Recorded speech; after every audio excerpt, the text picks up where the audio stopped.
In a world where Criterion exists and we still haven't gotten a new Burnout, where the demand for a Need for Speed Underground revival persists, there's Gameloft's Asphalt Legends Unite. It's an expansion to Asphalt 9 Legends, the latter the embodiment of what everyone fears EA will one day do to Need for Speed.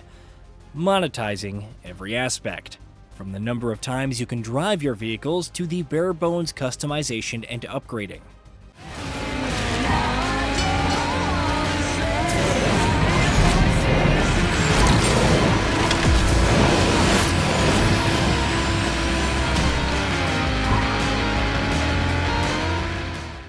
Gacha players will recognize many of the systems here, starting with upgrading each category of a car's performance before hitting a wall and then needing to rank up their car for further improvement. That's done by gathering blueprints, seemingly the new bane of my existence this year. These are doled out in pieces, with higher tier vehicles requiring more. Collect enough pieces to unlock a car, like an autophile assembling parts of their beloved collection, starting with the least favorite. Then being told, that's not good enough, earned their souls as well. RNG card packs, exciting bundles, asphalt tokens for auto-completing races when you can't be bothered, nigh unending challenges for scraps of tokens, a Unite Pass, a bank where you need to spend premium currency for the next tier of receiving more tokens. If corporate greed can be distilled into a single ongoing work, it would still look upon this title and despair. I digress though, as Unite is more focused on uniting the various player bases across multiple platforms, consoles, and mobile devices. There are special events where you race this car and that, time-limited events, a new track in Singapore, and improved visuals, which offer better dynamic lighting and reflections. However, the revamped multiplayer is perhaps the biggest change, starting with World League and Season Series. If you're an avid Asphalt 9 Legends fan, you may have played the World League already. Race in various leagues, each limiting the number of playable cars in a rank. Elite League allows for all kinds. Master Season would remove all restrictions, but this new World League starts with a clean slate. You now have multiple ranks, bronze, silver, etc. with different tiers. Bronze, 4, 3, 2, 1, you get the drift. Race well and rank up. Depending on the rank you end the league on, you earn different rewards. The top players also receive additional rewards. The problem is that this tiering system further limits the available cars to race with. If you're jumping in for the first time and only have limited options, good luck! Even those denoted as free try are beyond your reach because, unfortunately, you're Bronze 4, not Bronze 3. Of course, this system is in place to ensure that cars are matched according to their performance rating to ensure balanced races. Surely, this is what happens. That's the neat part though.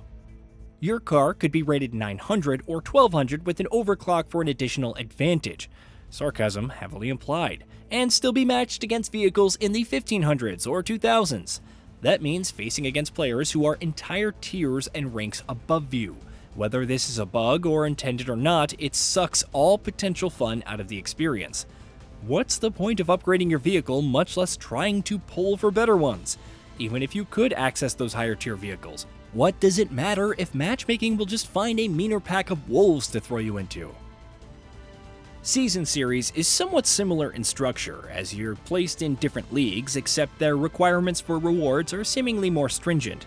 I found the matchmaking here to be slightly less better, but only just. Plenty of better vehicles were still thrown into the mix, making for an unbalanced affair. On the bright side, you can earn pitiable amounts of score for each race, advancing through various reward milestones.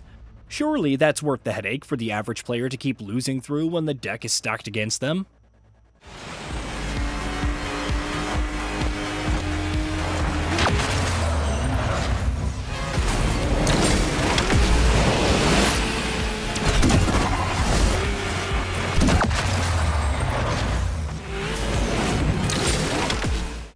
Team Pursuit is your cops versus robbers, security versus syndicate mode, where one team of players in police cars must hunt down the criminals.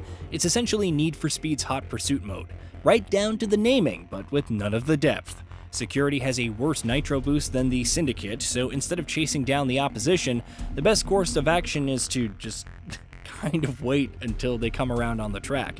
Such tension. Each team has lives, and you can hit a ramp to end your misery early. After all, why bother putting in effort when you'll get rewards just for showing up?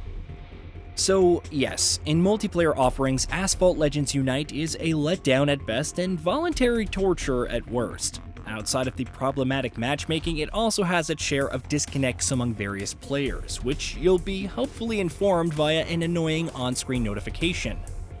The visual upgrades admittedly look good, if you have the hardware to run it, that is. On PS5 at least, the reflections look sharp and seamless, while the frame rate is steady throughout. The detail in each level is also pretty nice, though as much as I love Singapore, that one divider desperately needs a different shade of neon since it can be mistaken for a purple launch ramp.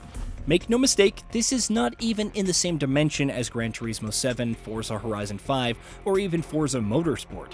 For a free-to-play arcade racer, however, it's sharp and flashy. The soundtrack is also pretty diverse, but it seemingly lacks a coherent theme. Your mileage may also vary on the catchiness of some of those tunes. Nevertheless, all the fancy visuals and adrenaline-pumping soundtracks can't mask some fatal flaws that Asphalt Legends Unite possesses, many left festering for a long time. There are several tracks across various locations, but they begin to feel repetitive.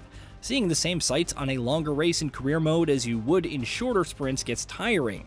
Don't even get me started on the rubberbanding AI, where other cars will outright cheat to catch up with you.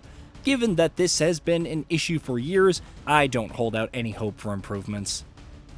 There's a shell of a competent arcade racing game here, one that's dumbed down to suit the more pick-up-and-play nature of mobile gaming with its interface and pacing, mastering the different kinds of nitro boosts and when to use them, locating the most optimal routes on a track, and knowing when to knock down, because takedown would be too on the nose, opponents are all keys to success.